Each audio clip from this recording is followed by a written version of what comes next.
Hi everyone, welcome or welcome back to my channel and welcome to every single book I read in May. I read 11 books in the month of May, which is so crazy to me, so let's chat about that. I've got a 5-star, a couple 2 stars, a nice range of things here to talk about. Let's actually start with some of the series that I'm reading. So I'm in the middle of the Finlay Donovan is Killing It series. This month I read Finlay Donovan Knocks Them Dead, which is book number 2, and then I also read Finlay Donovan Jumps the Gun, which is book number 3. I think I liked 3 slightly better than number 2, but I'm going to talk about them both at the same time because I don't want to give you a synopsis of either of these books when really you should read the first one before you read the second or the third. But with that being said, I did rate them both a 4-star and I really liked them both. They were so good. There's something about these characters in this book that I just eat up, in the way that she writes these books. It's almost like a rom-com meets mystery and I love that so much. But basically, if you've never heard of the series, it starts with Finlay Donovan is Killing It, and it's basically about this author who meets with her, I think it's her agent or a manager or someone like that, in a Panera, and they're chatting about her next book, and her next book is basically like she murders her husband, I think. It's been a while since I read the first one, but someone overhears her conversation and thinks that she's a hitman and tries to get her to kill someone else. Is basically the synopsis here, and then you follow them. You've got some really great characters. I love the dynamic between Finlay and her babysitter. She's got like a live-in nanny, but there's so much more than just that. They don't have that like working relationship. They have a really funny, really good dynamic going on, and I love it. And then on a very different note, I read The Unfortunate Side Effects of Heartbreak and Magic. I was so excited about this book because I followed this author for a really long time. So I was excited to see that she had like come out with her book and that she was getting a lot of traction around it. And I will say I listened to the audiobook, so that could be my bad. But also at this point it is May and this book is very much like a spooky October kind of book. Like if I had the physical copy, I probably would have waited until October to read it, but I got this book on Libby. I'm giving the book the benefit of the doubt, but also was saying that I did rate the book 2 stars. And it's about this family where they have magic, but they're cursed, and the main character is cursed with some kind of like, she can only have this many heartbreaks before something bad happens or something. She's always talking about it, like always talking about it. But that's not even the main curse, but that's what drove me crazy the most. The main girl, hey, I can't even remember her name right now, but she drove me beyond crazy. I almost DNF'd this book so many times, but I was like, no, it's just the audiobook. I'll just listen to it while I do other things. It was a mistake. I should have just DNF'd it, to be fully honest, because I didn't like it, and it honestly took me the entire month of April and then into May to finish the audiobook because I was dragging my feet.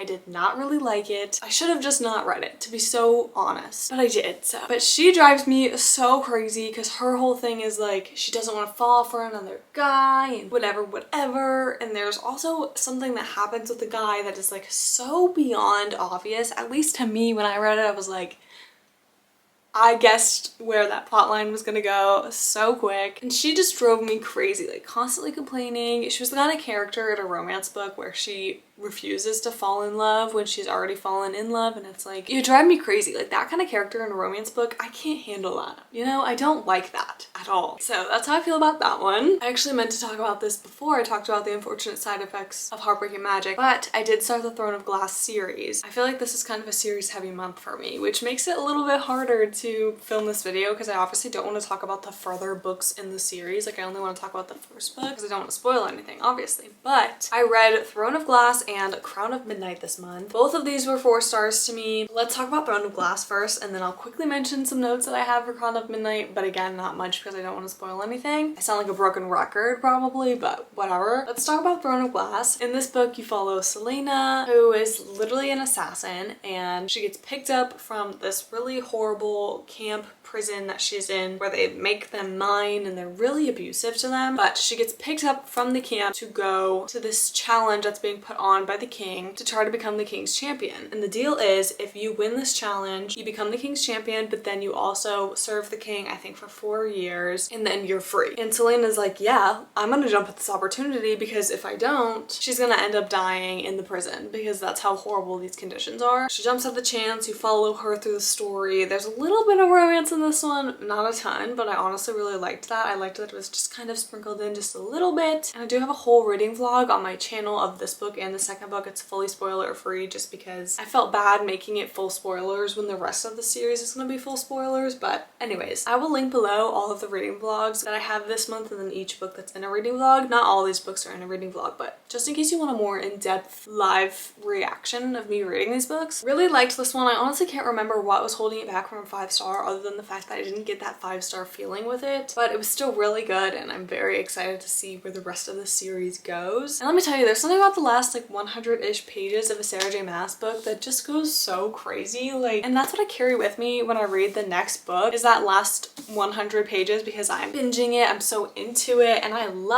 just love getting into a book, you know? And so then obviously I read Crowd of Midnight, and I did start with Throne Glass instead of Assassin's Blade. You can go either way is apparently what I'm hearing, but ever since Sarah J Maas came out to read it this way, I'm like, okay, I'll just read it this way because that's what Miss Queen says to do. I'm a follower, okay? I'm gonna listen to her. Anyways, let's talk about Crown of Midnight really fast. This one I was convinced was going to be a 5-star. Then the worst thing in the entire world happened. And I guessed the cliffhanger. Guys, this happened to me in Fourth Wing as well, not in Iron Flame by any means, but in Fourth Wing. I guessed the cliffhanger and I hate when that happens. Like, that's like my biggest annoyance when I'm reading. I can guess the plot twist and I won't even feel as strongly about guessing the cliffhanger. You know what I mean? Like, guessing the plot twist to me is not as bad as guessing the cliffhanger. And if you know like how this book ends, or if you have a copy of this book and you forgot how it ends, go back and read like the last paragraph. That part I guessed. And I can't believe that that was actually true, because when it was brought up in the very beginning of the book, well, probably like the first like 1/3 of the book, when it was brought up, I was like, oh no, I already know how this is gonna end. Because it's like, I've read fantasy books already where that happens, and that's part of the problem. When you get to reading a lot of books, you're like, okay, been here, done that, let's move on. You know what I mean? Yes. Anyways, but that being said, I am still very excited to continue the series. I was just very upset to see that I guessed the cliffhanger. So I'm going to stop talking about it now because I feel like I've talked about it a lot. But yeah, moving on. And then for my next book, I actually listened to Tom Lake. And I was so excited for this book because there was a lot of hype around it, specifically the audiobook. And that's why I chose to listen to the audiobook instead of read it. I heard a lot of things on YouTube of people saying that they loved the audiobook. And I can't remember the name of the woman who does the audiobook, but she is very popular in the audiobook world. Everyone loves her. And I hate to say this, but I did not like the audiobook at all. I think I would have been better off actually reading it, but it's fine. It's fine. That's how it is with audiobooks, you know? You never know if you're gonna like it or not. And maybe it was like the book itself, but I don't know. Anyways, I rated this a 3 stars, so it wasn't horrible. It just wasn't my favorite. This is a fiction book where the mom is actually telling a story of her life to her kids the entire book. And the mom was like an actress, so she's got a really interesting life. And honestly, if I were her kids, like, I'd be eating this up. I'd be like, yeah, tell me more. And they were, honestly. So you kind of toggled between the story and then present day with her kids. So it was a very interesting read. I just don't think it was for me. And I feel like that synopsis doesn't really do it justice, but I didn't love it, so I don't really want to talk about it for forever. You know what I mean? Like, it wasn't horrible. That's why I rated it a 3, but it just didn't get me crazy. You know what I mean? Like, it didn't get me like hyped up to read, you know? I was just like, I'll just listen to my audiobook, I guess, because I have nothing better to listen to. But again, I do think I would have liked it more if I actually read it. I think I'm the only person in the whole entire world that doesn't like this narrator. I can't remember her name off the top of my head, but I guess I learned that I don't really love her narration. Or maybe it was just this book. I'm gonna give her a chance.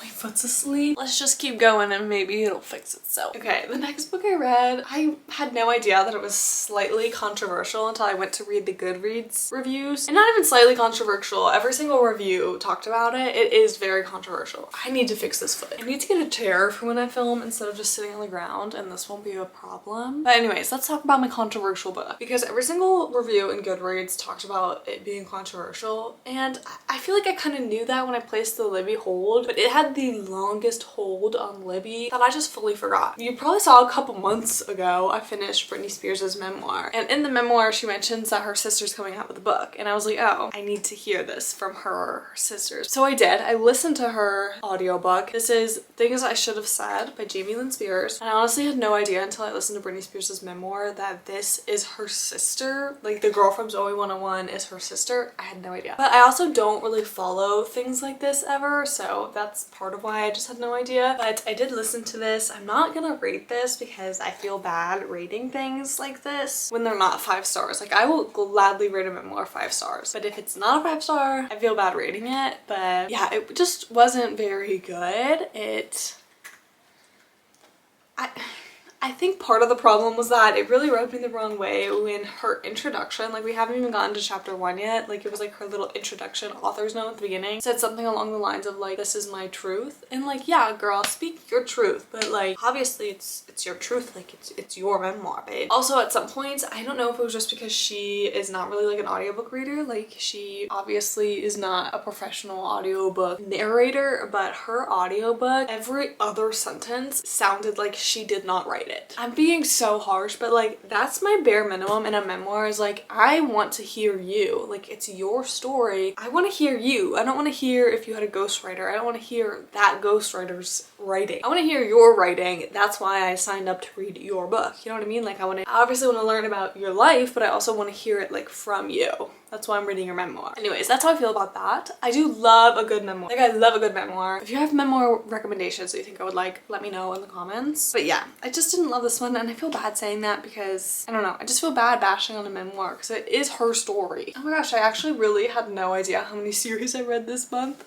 and I meant to talk about them all in the beginning of the video, but it's fine because I only read the first book in this series. There's 2 more, and then the 3rd one comes out. Oh, I think it actually comes out this month. So this was pretty good timing. But I read I read A Summer Affair by Elin Hilderbrand, and honestly, I was so nervous going into this book. I was convinced I wasn't gonna like it because I don't like affairs in books. That's like one of my main things. I hate affairs in books. Can't stand it. Like, immediate ick towards the book if there's an affair in it. But also, I went into this book knowing that there would be an affair and knowing that I might not like that about it. I feel like that might have helped, but also the way Elin Hilderbrand writes, I'm just obsessed with how she writes. She creates these beautiful but still flawed characters, and I really appreciate that. Like, I like that these characters feel so real. But I rated this a 4 star, and it's about Claire, who is a mom of like 3 kids, and she's got kind of like a tragic thing that happened to her that she can't really let go of, which is so valid because it is like a very scary thing that happened to her, and you learn about it in the beginning and you kind of like follows her along throughout the book.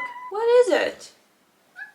Wait. Anyways, so it's about Claire, and she is a full-time stay-at-home mom. She signs up to help with this gala because she's asked to co-chair the gala. Locke Dixon asks her, and things kind of spiral from there. Oh my gosh, how's my camera overheating? Okay, let's make this quick. Basically, that's what it's about. It was a 4 star. I'm distracted, so I don't even know what I've said about this book, but it was good, and I'm actually really excited to keep going with the series. And that's the start of a reading vlog that's actually coming out next month because I'm pre-filming a little bit because I'm about to go on vacation. So then I read The Reappearance of Rachel Price. That book was so good. I rated that a 4 star, and honestly I had a little bit lower of expectations going into that book because I heard so many people on the internet basically saying that they didn't love it. They thought the ending didn't really make sense, but I thought the ending made like perfect sense, and it wasn't anything too crazy, but it was also crazy enough to have me gasping while reading the book. So I don't know if we read the same copy of the book, but I really liked it. Again, rated it a 4 star. Basically this follows a family, and they signed up to do this documentary because they have this crazy story that was like making headlines years and years ago, and it was about their mom, well, the mom of the family, that basically just vanished out of thin air. They had no idea what happened to her. There was no clues. She vanished. Like, the last place they saw her was going into a mall. Like, on the security footage, they never saw her leave the mall. Like, it was a whole mystery. They had no idea. And then things spiral from there. You kind of figure things out, and a lot of the book is trying to figure out this mystery of what happened to Rachel Price.